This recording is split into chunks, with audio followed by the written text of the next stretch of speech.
Good day, everyone. I am Sheila May Sanyanko, your discussant for today. Today, I'm going to report about understanding the current context and creating a future vision. So, what is classroom context?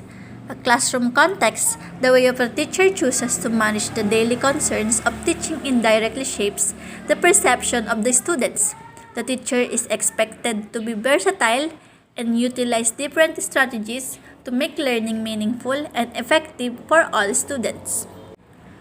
To understand what the meaning of the lesson is, you need to focus on many levels of classroom management. For example, with the assessment of your classroom looks like now and you vision what it looks like in the future. For example, when you first get assigned to a school that has or should have multi-grade teaching, it is essential to take time to gain a clear understanding of the context of your multi-grade classroom. You start by asking yourself, so first is, where is your school located? Example of multi-grading school is the school of Victoria Elementary School. So next is, how far do your students travel to get to school? It refers to the distance or time that the student get travel into the school. You need to know it to avoid late or absent in the school. So next is, what grades are you teaching? Multi-grade here in the Philippines have 3-level school grade, and it is handled by one teacher in one room. Next is, what age and ability range is in your classroom? Since you are teaching grade 1 to 3 in multi-grading, the age might be 6 to 7, 8 to 9, and 9 to 10. You should also know what are the level of knowledge of the student depends on their age. Next is, how might you best work with and take advantage of a wide range of ages and abilities? Encourage the older student to be a leader for the younger students, as well as the younger students to seek a help and support from the older student. Next is, what kinds of family background do your student come from? You must know their family background by asking them to tell about themselves, and it might be the way to know why the student how they act like the way they are motivated, active or inactive in class. Next is, what language do your student speak at home? By knowing your student speaking language at home, you will know how they communicate to you and to others. Is it they using native language or secondary languages like Kapampangan, Ilocano, Tagalog, or etc. Next is, how well do they understand and speak the national language? Are they fluent? If yes, that's good. But if it's not, then you might teach them how to understand the national language. How many have some kind of preschool experience? It is advantage to those who are experienced being a preschool. It's either 5/10 in the classroom, it doesn't matter. So next is, what can you do to help those who have not had this experience? It is good for them to be a secondary mother for them, and you must do your duty by conducting activities that the preschool usually do.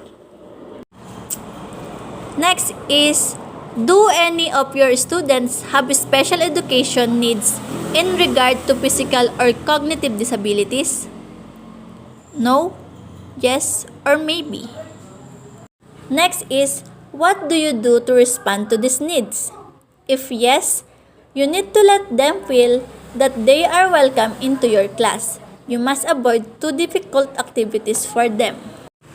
Next is, what resources do you have to make the classroom and school work better? The teaching and learning resources referred in the guidelines include any spoken, written, or visual text.